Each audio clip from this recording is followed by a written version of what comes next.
Siyempre, hindi man niya aminin. Di ba? Lalo ito mga 18 Marines, mga kababayan, ang sabi, binayaran rin ng tig 5 million, sabi ng NBI ni Director Matibag. So imagine, pati yung mga witnesses, binabayaran ng 5 million. So, sino yung nagbabayad? Si Mr. Maravillas naman niya. Hindi pa ba yan malinaw? Gawin nating malabo muna.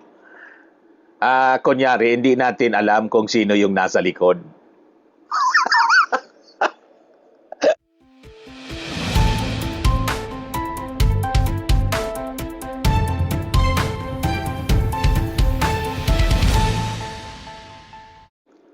Di may warrant of arrest na rin mga kababayan si Atty. Baligod for cyber libel. Yung abogado ng 18 mga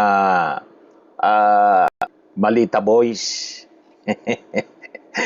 O di na nakuha na anya Mr. Maravillas yung hanap ni Atty. Baligod. Paldo rin yata itong si Atty. Baligod, yun ang hanap buhay niya. Presenta ng mga faking witness. May nagpupundo din siguro. Kasi ano man po ang rason, mga kababayan, bakit niya gagawin ang ganyan? Di ba? Kung walang nasa likod. Siyempre, hindi man niya aminin. Di ba? Lalo ito mga 18 Marines, mga kababayan, ang sabi, binayaran rin ng tig 5 million, sabi ng NBI ni Director Matibag. So imagine, pati yung mga witnesses, binabayaran ng 5 million. So, sino yung nagbabayad? Si Mr. Maravillas naman niya. Hindi pa ba yan malinaw? Gawin nating malabo muna. Kunyari, hindi natin alam kung sino yung nasa likod. Di ba? Mga kababayan. Ito yung mga balita ngayon. Arrest warrant out for cyber libel versus lawyer of 18 ex-bodyguards. Ito naman yung report ng Philippine Star. Arrest warrant issued versus lawyer of Saldicos, 18 alleged bagmen. Lahat ng mga balita. Breaking news, Atty. Levy Baligod, inisyuhan ng warrant of arrest ng Makati RTC para sa 2 bilang ng kasong cyber libel. May bail naman anya yan, Mr. Maravillas. May bail naman po, 20,000. Ito mismo yung post ni Atty. Baligod. Katatanggap ko lang ng kopya ng arrest warrant of arrest laban sa akin. Nakalusot ang kaso na ito ni DA Secretary Laurel Tio dahil sa sadyang mali ang ibinigay na address ko sa piskalya. Sinadya pala yung binigay niyang address. Kaya naman, hindi ako nakatanggap ng subpena at hindi nakapag-sumite ng counter affidavit. Ayaw lumaban ng patas. Sino yun? Sadyang mali ang binigay na address ko sa piskalya. Sino yung mali yan nagbigay? Yung abogado ni Laurel. Nagkaso sa kanya si DA Secretary Laurel kasi sinabit sa maleta. Ayan The bail for the release of the accused in this case is fixed at 20,000 for 2 counts of cyber libel under Section 4C ng Cyber Libel Law, mga kababayan. Anyway, madali lang naman yan bayaran yung bail ni Atty. Baligod. Paldo. Paano niya, Mr. Maravillas, na naging paldo? Ang sabi nga po mga kababayan doon sa report ng NBI ni Director Matibag, yung mga bagmen, binayaran nga po ng 5 million. Saan kukuha ng 5 million? At sino niya nagpupundo?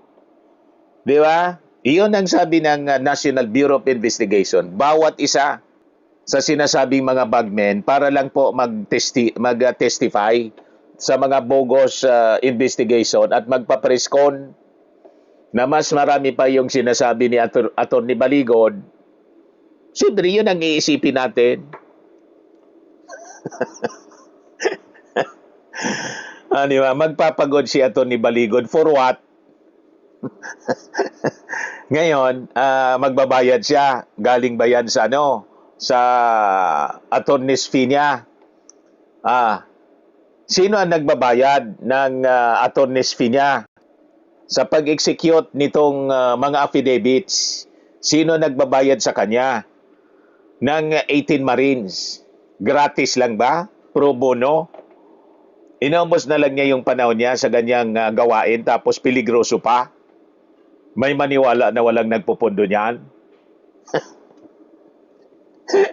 Di sige, isipin na lang natin na ignorante tayo. Magkunwari tayo mga kababayan na ignorante. But anyway, bigay ko muna sa inyo yung kwento. Sabi dito, Baligod in his Facebook page said the arrest warrant issued by Makati RTC 148 on June 15 stemmed from a case filed by DA Chief Francisco Tio Laurel Jr. However, Baligod said he only received the arrest warrant on Monday kahapon. Baligod accused Laurel's camp of sending the warrant to a wrong address, which is why the lawyer said he was not able to receive a subpoena and counter affidavit. The DA chief who filed the cyber libel complaint on March 9 called the allegations purely fiction.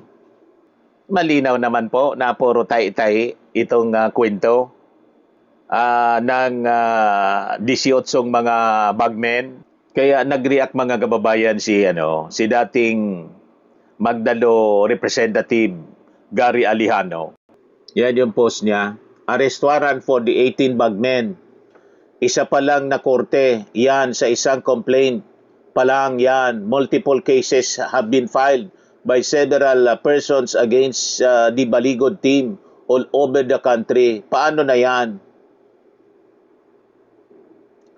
Sana unang pagkakataon pa lang nang bigayan ng maleta, pumiyok na kayo. Pangalawa, di ninyo hinaluan ng incredible stories ang issue ng maleta. Pangatlo, klaro sana na para sa bansa ang inyong motivation at hindi dikta ng handlers niya.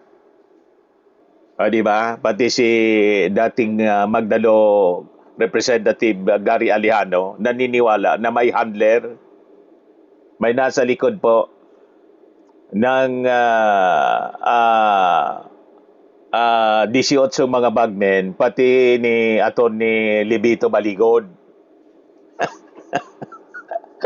Pero ako po, isipin na lang natin na tayo ay innocent tayo sa mga ganyang bagay. Ignorante tayo. Wala tayong alam sa mga ganyang gawain. Magkunwari na lang tayo na parang wala tayong alam na pag mga ganyan po, usually may nagpupundo.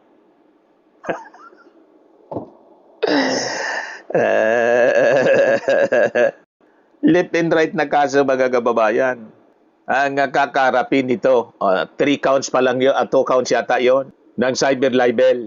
Ang dami yan mga kababayan, yung nag-file ng kaso kay Attorney Baligod at dito sa mga bagmen. Ito mga reactions sa mga netizens. Yan ang napala ng feeling na above the law. Sabi ni Ixoni Flores Jr., it's your time to shine, Attorney Baligod. Mga tabugong DDS ang tatangan nyo. Sabi ni Glenn Doblado, this is joyful. With joy, Cebu. Sabi ni Florante Elisaga, arrest immediately who knows about the fly.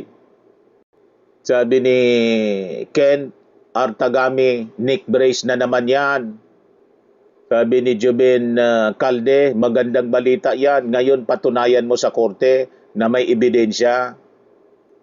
Sabi ni Henry Resurrection, ayan na, damputin agad yung kupal na yan. Di ba? Walang kumampi kay Attorney Baligod kasi alam nila na promotor ito ng mga kasinungalinga. Puro kwentong kutsiro, mga kababayan, yung mga pinagsasabi ni Atty. Baligod. Punong-puno ng butas yung mga kwento ng mga malita boys. Sabi ni B. Salores, actually, timing siya nung nahuli si Mike. Wala na kasing financier. Ni Mike Defensor tinutukoy niya. Si Win Ed Celestial, buti nga. Sabi ni Awi Armendres, Attorney, where are you na? Next 18 Marites. Next 18 Marites. Sabi ni WXW, napakalinaw naman kasing puro tanim mga kargador niya. Sabi ni Mosquito Bites, disbarment next. Dapat man talaga po na file ng disbarment ditong si Atty. Baligod kasi ginagamit niya yung kanyang pagiging abogado sa mga ganitong tanim witness. Ginawa nga na buhay yung mga ganyang uri ng trabaho na napakasama, mga kababayan, naninira ng kung sino-sino mga personalities. Di ba po? Imagine, isinama si Laurel Ligarda nung makitang kakampi na si Loren, tinanggal. Ang isinama si Erwin Tulfo. Sinabi si Erwin Tulfo, nag-file din si Erwin Tulfo sa cyber libel. Kaya tambag ito po, patong-patong na cyber libel. Sunod-sunod yan, ang warrant of arrest na lalabas, mga kababayan. At sasabihin niya na pinipersecute siya ng gobyerno. Kayo itong pumasok sa ganyang masamang gawain. Pagkatapos ngayon, pinapanagot kayo ng inyong mga katarantaduan, sasabihin ninyo, political persecution. Di ba? Ayan man lang po yung short video natin. Ako po si Dante Maravillas. Bye-bye po. God bless.